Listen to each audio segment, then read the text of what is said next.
Hello there, and welcome back. Uh,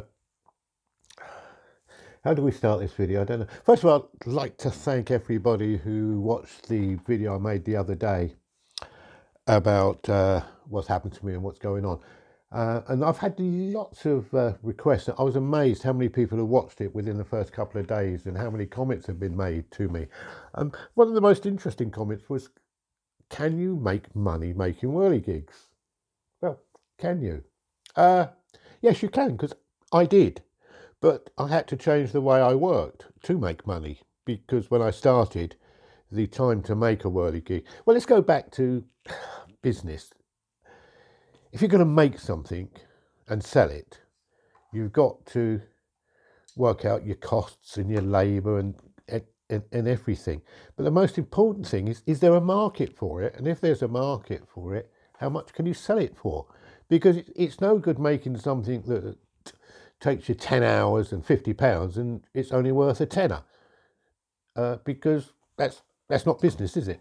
So I had a look after I sort of played around making whirligigs for a hobby, and then I decided let's see if we can earn some money making whirligigs. I did a bit of research, and just off the top of my head, I sort of researched how much whirligigs could sell for a homemade whirligig. How much could I actually earn by selling a whirligig?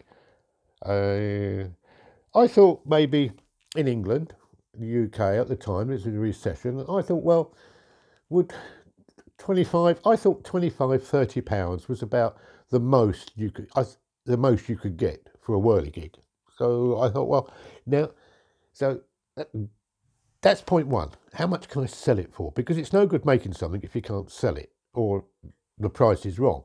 So we worked on a budget of 25, £30, I thought, for a whirligig. Can I make a whirligig for that money? Well, to be honest with you, no, you can't. Well, the biggest portion of making anything with these is your hands, is your time. And if I was to work out my time spent making a whirligig, and put a cost on it, then no, I can't make it. But like most of us hobbyists or DIY people, our time's our own. So do we put a cost on our time? No, we don't. So really, if you're getting some enjoyment out of it. So what you're actually doing is you're actually getting a reward for your hobby. And if it self-finances your hobby, then all well and good. Then we can go ahead. So that's what I worked at. So then I think, well, now I've got to try and see how I can make whirligigs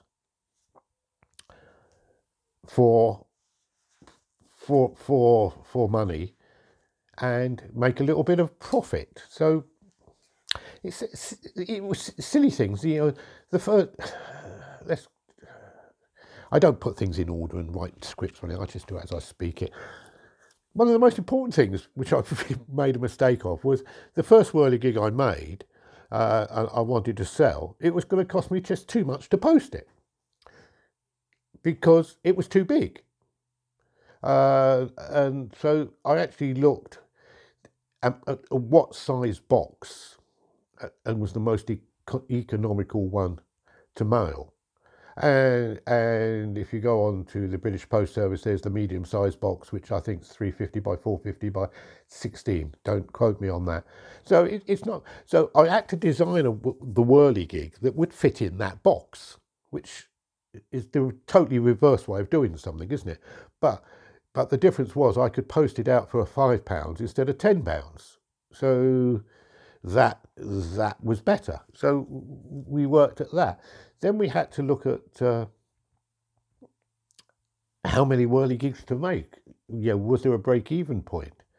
Well, that was when I decided then, and if you've seen some of my earlier videos, was to standardise things. I had to standardise the propeller. I had to standardise the base. I had to standardise. Everything had to be standardised. So what I could do, I could make one base, one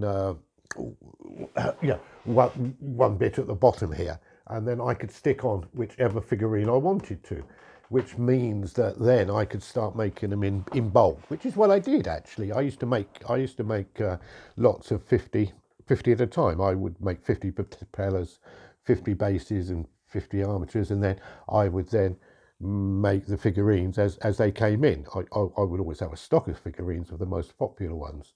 And that's how we did it. So in the end, I tried to keep the cost of the material to make the Whirligig to £5. That was a target. It was silly things like when the original armatures used to have 5 nuts. You know, I reduced that down to 3. I know it's only peanuts. The original Whirligigs had bill bearings in it, proper bearings, you know. But yeah, so we had to find a different thing, and that's when we found the plastic sleeves. So we used the plastic sleeves, which weren't as good as the bearings, to be honest with you. So I was quite pleased about that. So summing up, yes, you can make money making Whirligigs. You're not going to make a lot, but I did £325 where you take £5 off that, you know, for the manufacturing costs. So I earned, I earned £20 per Whirligig. I sold 300. So, you know, yeah. Yes, I made money. Not a lot of money, but enough money. Certainly can't buy a villa in the south of France or anywhere like that with it. But never mind.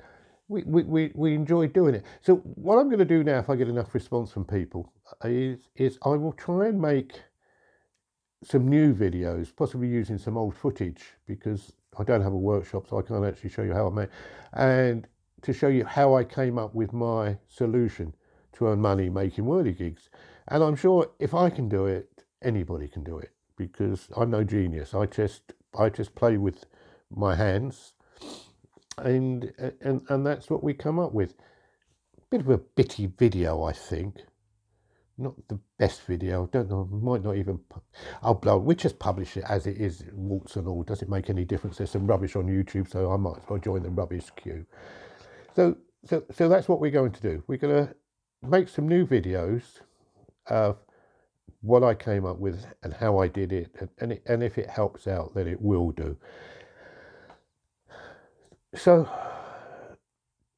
I look forward to doing that, and if I do get the response, we'll carry on. If there's anything else people want to know, just get in contact with me and I'll help. Regarding the hubs, and a lot of people have shown interest in all the spare hubs I've got, and the spare all the bearings and bits and pieces.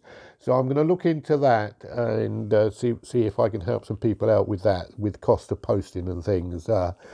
Do basically, you know, it's just as cheap to post maybe 2 or 3 hubs than what it is to post 1 hub. So I might look at saying, well, let's make a little package up and sell you the hubs with the bearings, and so you've got a sort of a DIY kit. The hardest part of making any Whirligig, believe it or not, is the actual hub, you know, the hub bit, and getting hold of those bearings, which I had to buy in thousands, but never mind. We've still got quite a few left, so we might be able to get rid of them. So keep in touch. I'm away on holiday soon, so I won't be able to do much while I'm away. But when we get back, we'll start putting some more videos on. Look at all the other videos to see if you get any ideas. But the next lot I'll do, I'll do them purely in the line of making money rather than a hobby, if that makes sense. How can you say? Because if you're going to do it to make money, then you have to break the cost down, how much it costs, how long it takes, what wood you use, what wood you don't use, and what equipment you need, what equipment you don't need. So excuse me, still got this silly lung COVID, which is absolutely ridiculous. It's gone on and on and on and on, but I'm sure you're all aware of that. Anyway, thanks a lot for this rather nothing video, but if it does help, it does help. I look forward to making the new ones for you in the future. So just sign off now and say thank you very much. Don't forget